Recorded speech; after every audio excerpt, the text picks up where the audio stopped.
No, sácatela de la boca. No. So my daughter, that's Catherine. She's 20 years old now.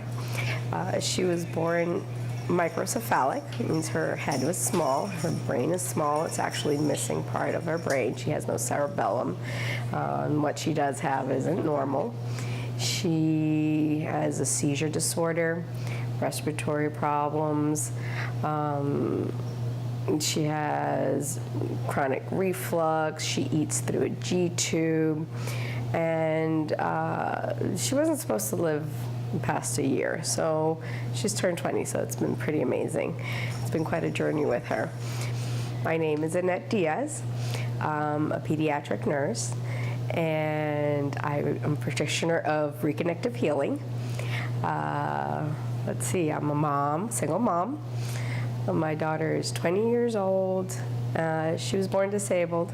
I live in this house with her and with my mom, who is 84, and who's been diagnosed with Alzheimer's for quite a while now. I'd say close to 20 years. It's the three of us living here, and this is what my life is like. I'm not a morning person, but usually like at this time she's awake already, and I'd be like, "Oh, Catherine, sleep another 15 minutes, please." As soon as she wakes up, you have to go change her, sit her, feed her, So I have to get going. I should really be up before she gets up. I don't know, I have the monitor on, I'll be listening to her, and I hear her, I'm like, oh, she's awake. Oh. Catherine came home from the hospital, we didn't know there was anything wrong with her. And she was born. After she was about 4 months old, she started having seizures, and she started having a lot of respiratory problems. And then we knew that she'd had some, of course, we went to the hospital and we found out that her brain wasn't normal. And then they started giving her services. I would have nursing. I wouldn't have nursing all the time either. I've only had nursing all the time from like the last 10 years. Because I used to work for United Cerebral Palsy, and she lived at a facility there for 2 years, so she had 24-hour care. So when she came home, she got really, really sick. She almost died. And she was in the hospital, in and out of the hospital for like almost 6 months. Like really touch and go, and really involved. That once she came home, since she had 24-hour care before, and she needs a lot of attention all the time. She needs somebody with her all the time. That's medically necessary to have supervision with her. So she got approved to get, during the day I don't have nurses, I have nursing assistants, because I'm usually here in the house working out of the house. So I'm around to feed her and give her medications, and the nursing assistant is there to bathe her and watch her and change her and make sure that she's okay. And then in the afternoons that I go out and do my regular job, which is my nursing, that I'm not physically in the house, that's when I have nurses and the nurse to be able to sleep. And fortunately my mom sleeps through the night too, so. Did she ever not sleep through the night? Oh, sometimes she'll stay up till the hours of the morning.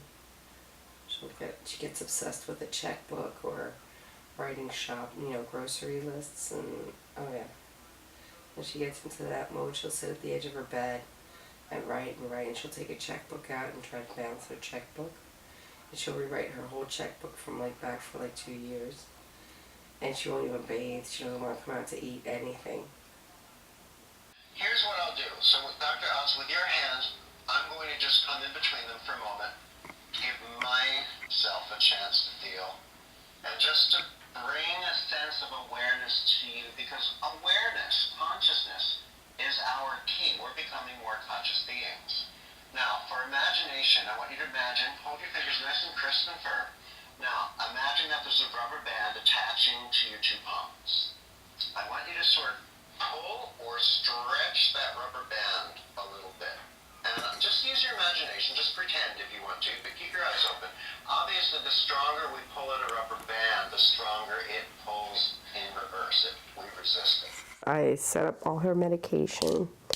I actually do it for 2 weeks because if I'm not here, my daughter's nurses have them in Catherine's room and they can give them to her in case I'm not here because she can't take them by herself. She actually takes them twice a day, and usually she only takes the morning one because the night one, half the time she refuses it. So Which pill is that?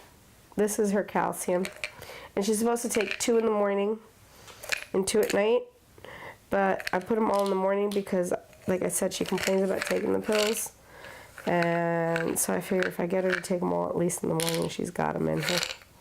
Because she claims she's never taken pills at night. Why am I giving her drugs at night? And then I'm trying to drug her.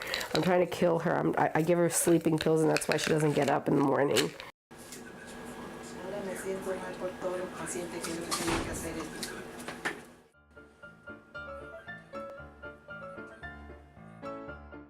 When she goes inside and they're gonna draw her blood, oh, she yells like you think they're poking her eyes or, you know, pulling her hair out or something. Ow, ow, ow, it hurts, it hurts, it hurts. But maybe because you were there, maybe she behaved a little better. Even though she was, why are they doing this and why are they leaving this needle in and what am I having done? And you saw that they raised her arms to have the test done. And she's like, why do I have to keep my arms up? I want to put my arms down. They're getting tired. I'm like, Mom, you have to wait. It's like dealing with a child.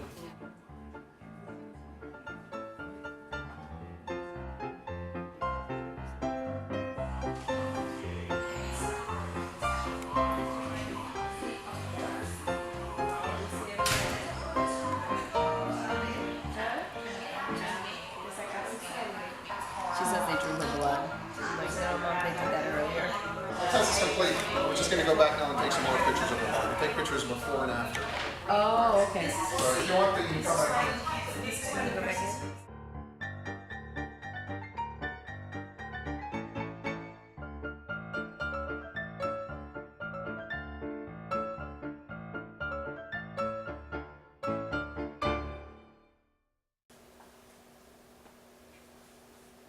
After Catherine was born, that's when I went into nursing. I became a nurse after Catherine was maybe 3 or 4 years old. And that's where I started to work. I worked for United Cerebral Palsy, so I was working with, that's when I got into working with children like her. And I've stayed in that field, and my life has just been dedicated to her. And now I've, ventured into doing energy healing, and it's not really energy healing, but let's call it that. And that's what I do now, as well as work nursing, is do reconnective healing. Yes. I'm very tickled, Jennifer. I'm trying to hold it, but I can't. I can't. My mom's tickling me. I love you, Mama. She wakes up happy, she goes to sleep happy, she's very spoiled. and that was really at one point where Catherine got very sick about 10 years ago. And I really did, I asked God, I'm like, if you're gonna leave her here, just let her be well and be happy. If not, I don't want her here. I mean, I really want her here, but I don't want her here like that. And if she chose to come to be with me, I think that's the way we need to continue in life, where I really don't want this, and I think he listened and he granted that for me.